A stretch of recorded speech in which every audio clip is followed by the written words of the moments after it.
Hello, everybody. So, our topic for today is forces and motion.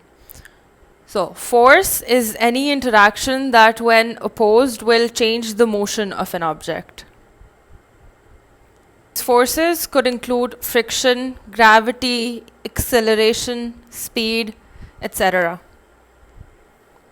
Okay, so the two main types of forces exerted on an object are balanced forces and unbalanced forces.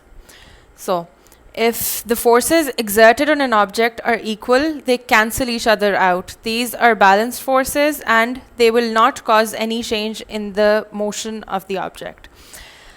Unbalanced forces occur when the forces acting on an object change its motion.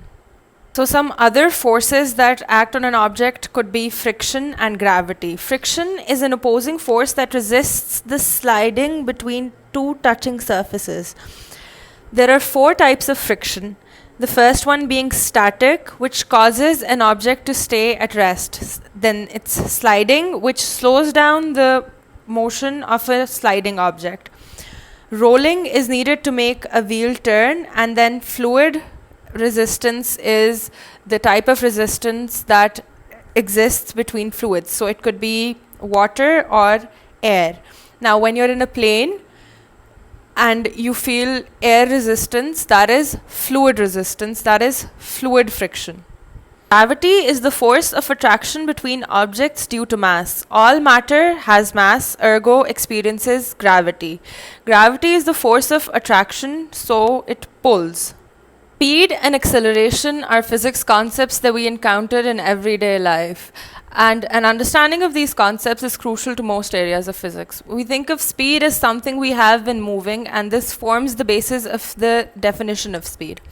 Speed can be defined as the rate of change of distance. That means an object's speed is a measure of how long it takes in terms of time for it to travel a given distance.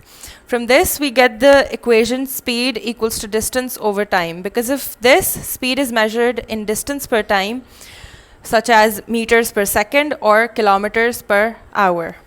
The three main concepts that we'll be talking about here are speed, acceleration, and distance. Speed, as I already told you, is the rate at which someone or something moves or operates or is able to move or operate.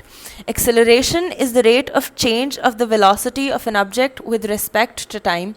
And distance is the extent of amount or space between two things, points, or lines. Acceleration is the rate at which velocity changes because of the gravitational pull. It is the rate of the change of speed.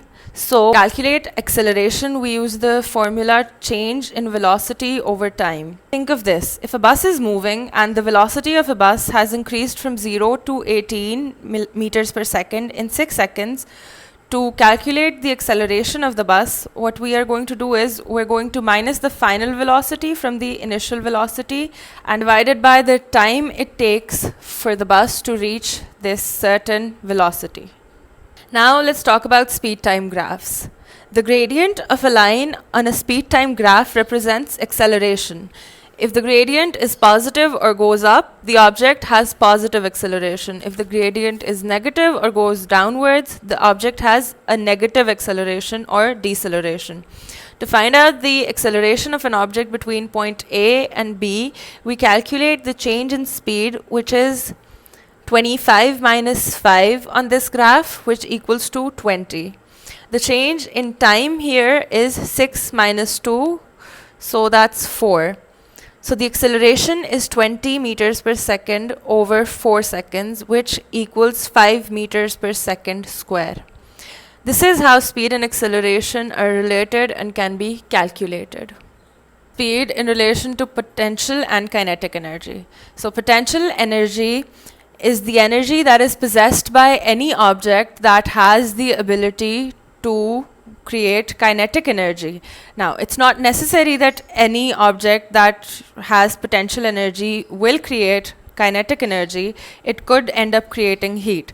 But let's say a car is standing still, and if you start it and it starts moving, it gains velocity, the car now has kinetic energy. So by this definition, the kinetic energy of an object is the energy that it possesses due to its motion. It is defined as the work needed to accelerate a body of a given mass from rest to its stated velocity. Now let's talk about inertia. Inertia is a property of matter by which it continues in its existing state of rest or uniform motion in a straight line unless that state is changed by an external force. About the effects of inertia and what it affects.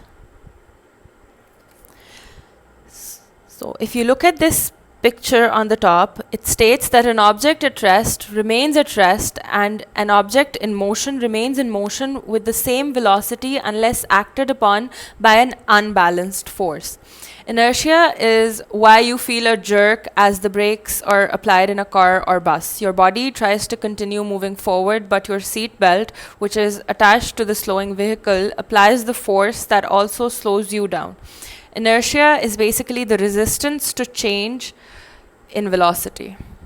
So in this lesson, we studied about forces and motion and how these forces affect motion and how motion can be related to all of these forces. Thank you for watching this. If you have any questions, you can email me.